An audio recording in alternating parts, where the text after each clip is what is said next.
Hey, Pastor Steve Waldron. I hope you're having a great day or night in Jesus. Now, we're going to look today at Jesus speaking parables. And does this give an indication that he's God? I would say yes. In many instances, we're going to look at one in particular today.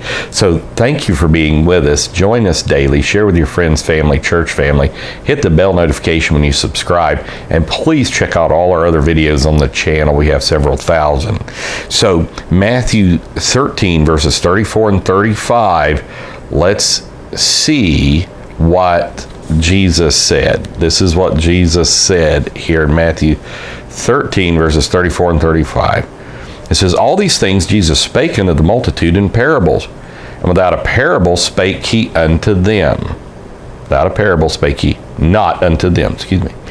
Without a parable spake he not unto them, that it might be fulfilled which was spoken by the prophet. So, okay, the Old Testament's talking about Jesus, which some, believe it or not, like Peter N says it didn't, it does, saying, "I will open my mouth in parables. I will utter things which have been kept secret from the foundation of the world." So he's quoting here from Psalm 78, verses 1 and 2, Psalm 49 and 4. I've got those written out or typed out. I'm not going to take the time to read those.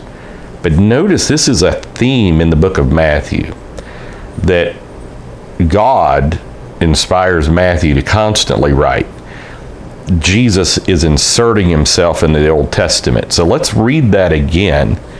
And there's also going to be one other way he shows he's God in this as well. So this is Matthew 13, great parables of the kingdom chapter, verses 34 and 35, "that it might be fulfilled which was spoken by the prophet, saying," so the prophet speaking of Jesus, that's one kind of ancillary way that we know Jesus is God, even though we know that Cyrus was prophesied, some other things. So it's not conclusive, but we do know the Old Testament talked about Jesus. Jesus said it did, Luke 24:44, saying, "I," he's speaking as God, he's speaking as Jehovah, "I will open my mouth in parables."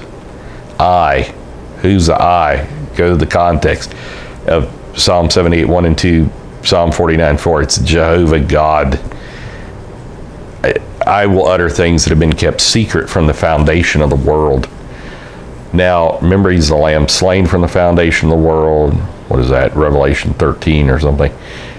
How could Jesus utter things kept secret from the foundation of the world, other than the fact as God, he was there at the foundation of the world?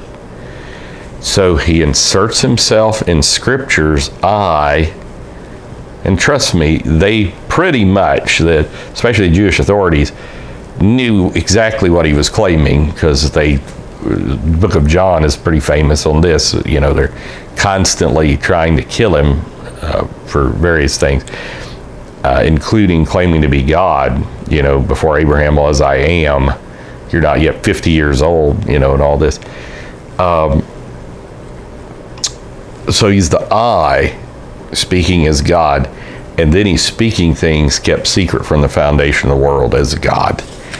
Now, also in Matthew 14:33, "Then they that were in the ship came and worshipped him, saying, Of a truth, thou art the Son of God." Now, again, we've mentioned in Acts 10, Peter's worshipped, he says, stop.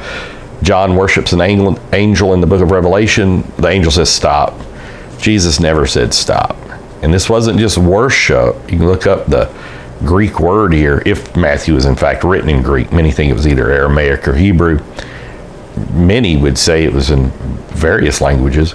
In about 50% of the Greek manuscripts that we have available, ancient Greek manuscripts, millennia or so, either side of millennia old, it says the book of Matthew is first gospel written, and if I remember correctly, it says it was written in either 35 or 38 AD. There was I want to say he was a Catholic friar or something back in the 70s, made a great case for that too, the early date for the writing of Matthew. But be that as it may, Jesus is receiving worship. Now, in Matthew 15 and 5, this is, and I don't really see how everybody doesn't see this, and it isn't preached from the housetops everywhere. that Jesus was claiming to be God here. Because listen to this in Matthew 15:5. But ye say, whosoever shall say to his father or his mother, it is a gift. It's talking about the Korban gift. By whatsoever thou mightest be profited by me. So what they would do, instead of obeying the commandment to help their mothers and fathers, they would say, oh, this money, when I die, is dedicated to God the Father, so I don't have to help my mother and father here on earth. So he's saying, you're getting profited by me, Jehovah. You've dedicated these gifts unto me. Jesus is clearly in Matthew 5 claiming to be Jehovah. And I don't want to just give so much information at once that these are lost. When I taught this all in about 45, 50 minutes. So we're just taking small chunks. Jesus is absolutely God and claimed to be in Scripture. God bless you. We love you. Check out our other videos, and we'll see you later. Bye-bye.